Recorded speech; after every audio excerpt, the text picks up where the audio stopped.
네, 이어서 살펴볼 종목입니다. 엔지캠 생명과학 유상증자 결정으로 인한 단기 급락, 향후 전망은 기업계어 보도록 하겠습니다. 1999년 7월에 설립돼서 2018년 2월에 코스닥 시장에 상장됐습니다. 기술성장 특례 상장으로 코스닥 시장에 상장한 것인데요. 2분기 현재 2개 연결 대상 종속회사를 보유하고 있습니다. 주 사업입니다. 합성신약의 연구 및 개발, 기술 이전을 영위합니다. 동물약품, 화학약품, 건강보조식품, 의약외품, 화장품의 제조 및 판매 등을 하고 있습니다. 사업 부문입니다. 글로벌 신약개발 부분 그리고 원료의약품 부분으로 구분됩니다.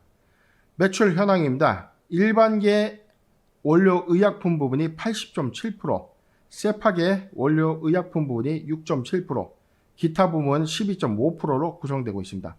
원료의약품 API라는 용어로 좀 많이 사용되고 있는데, 우리가 이 바이오 관련된 업종들의 어떤 보도자료나 이런 의학 용어들을 좀 보면 좀 다소 좀 난해하고 좀 복잡한 그런 용어들이 좀 있어요.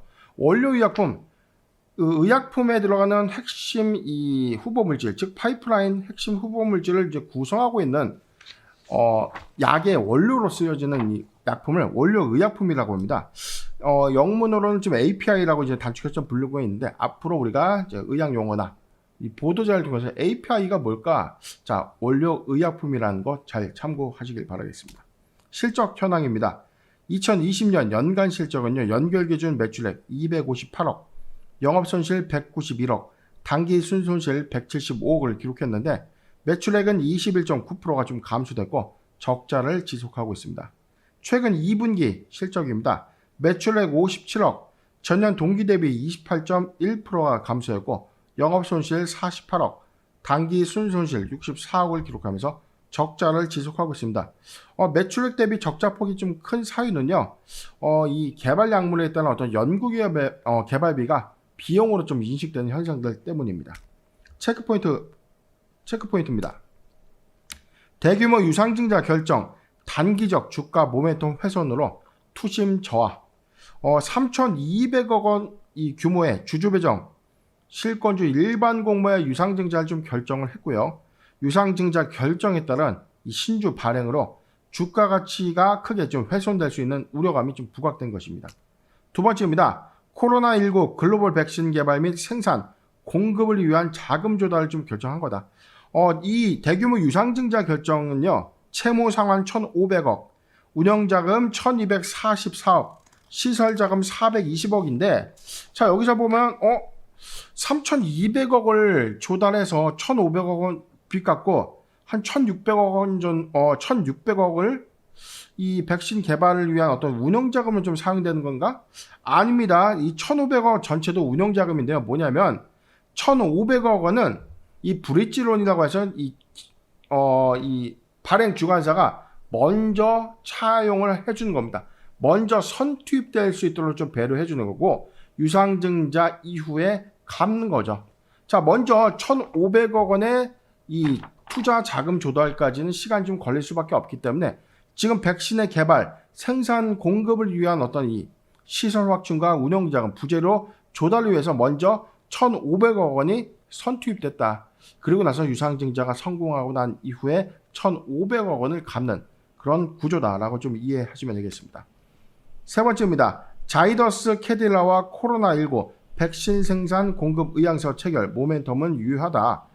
인도의 글로벌 제약사입니다. 자이더스 캐딜라와 pDNA 방식의 코로나19 백신의 인도에서 긴급 사용 승인이 좀 떨어졌는데, 백신 공급에 따른 어떤 이 의향서는 체결됐다는 거죠. 그렇다면 공급 의향서를 체결해서 정식으로 공급하는 계약을 체결할 것이다. 10월 중에 좀 체결을 좀 예고하고 있는데, 인도 긴급 사용 허가, 이 자이코브-D라는 이 백신입니다. 자이코브-D의 10월 중 위탁 생산 계약 여부에 주목이 되고 있다. 네 번째입니다. 주력 신약 후보물질 EC18의 코로나19 치료제 임상 재신청 여부. 작년에 코로나19 치료제 임상 이상 모멘텀으로 주가가 크게 급등한 사례가 있었습니다. 그리고 나서 상당히 상승 부분을 크게 반납하고 난 이후에 주가가 좀 단기간 좀 조정을 좀 받았는데, 이에 따라서 임상 이상의 실패 소식이 좀 전해지면서 단기간 급락을 좀 했었다가 최근에 다시 임상 2상을 좀 준비하겠다라는 모멘텀이 좀 부각되고 있는 것입니다. 공시 살펴보도록 하겠습니다. 9월 17일이었습니다. 회사 유상증자 결정을 했는데요. 내용 좀 보도록 하죠. 자, 내용을 좀 보도록 하죠. 회사는 유상증자 결정을 했습니다. 신주는 530만 주인데 전체 3,200억 원 규모의 주주 배정 후 실권주 일반 공모 주주들에게 먼저 선행해서 배정하고 만약에 미청약 물량을 일반한테 공모 청약을 좀 받겠다. 전체 자금요 420억 원이 시설자금, 1244억 원이 운영자금, 채무상환 자금은 1,500억 원으로 배정이 되는데 이게 없던 빚을 갑자기 갚는 게 아니라 이 운영자금을 먼저 선으로 처리하기 위해서 1,500억 원의 어떤 자금 조달을 브릿지론이라는 어떤 개념으로 먼저 조달하고 나서 유상증자를 통해서 갚아가는 전체적인 3,200억 원은 백신 생산에 들어가는 원부자재 및 시설 투자 자금으로 좀 사용되는 겁니다. 내용 살펴보도록 하죠. 자, 청약 예정일은요 12월 16일, 12월 27일, 납입일 12월 24일 예고를 하고 있는데 일단은 지금 납입 기간까지 텀이 좀 더 길다는 것은 아직 증권신고서의 어떤 수리 과정까지 좀 남아있기 때문에 납입일을 12월 24일 약간 좀 다소 좀 넉넉하게 좀 잡은 것으로 좀 판단이 좀 되고 있습니다. 지금 유상증자 전체적인 어떤 흐름에서는 지금 현재 발행 주식 총수가 833만 주니까 거의 뭐 한 70%에 육박하는 530만 주의 신주가 새롭게 유통된다는 이 단기 우려감이 좀 반영되면서 주가 상당히 좀 조정을 받았는데 일반 공모 유상증자의 득과 실이 좀 있습니다.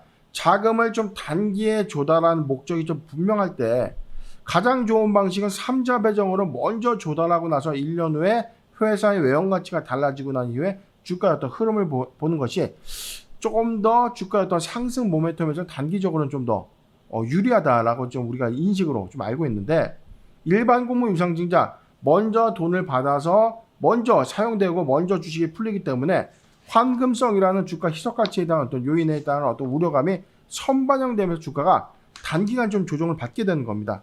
자, 그렇기 때문에 엔지캠 생명과학의 관점에서는 그럼 이 유상증자, 대규모 유상증자는 좋은 것입니까?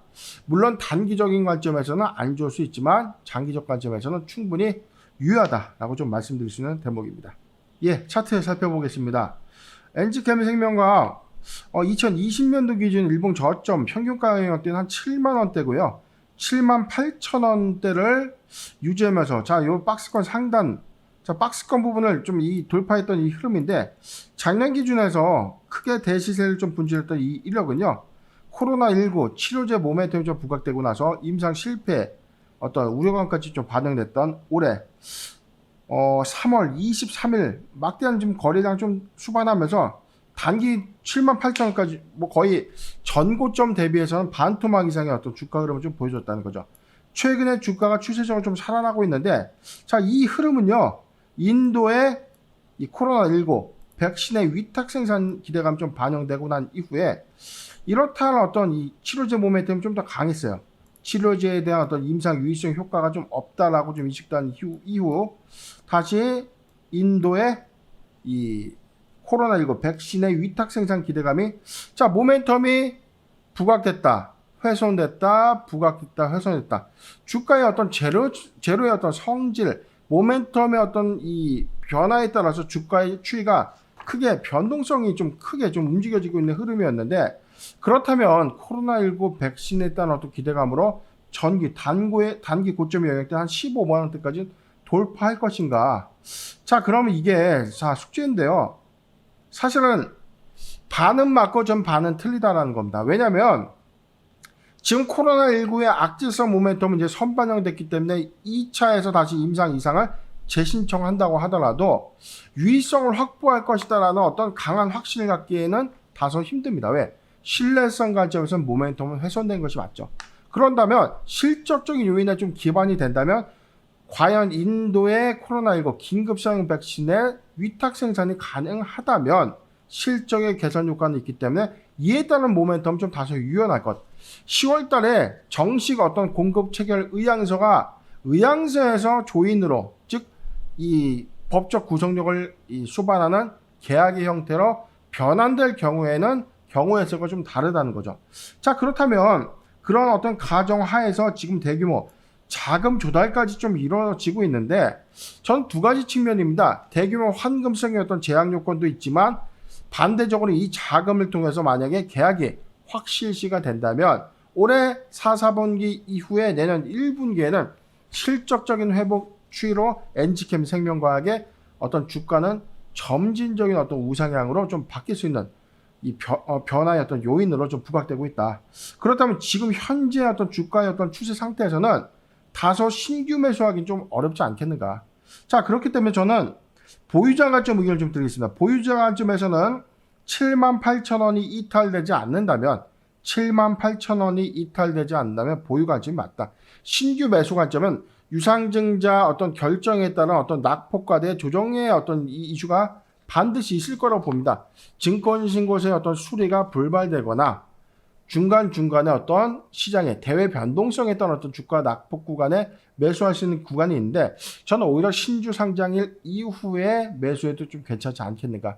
이후에 매수 이후에 신주 상장일 기점에는 좀 매수의 관점으로 좀 한 번 더 체크하시되 지금 보유자 관점에 의해서 78,000원의 지지 여부를 보고 대응하시는 전략을 제시해 드리겠습니다.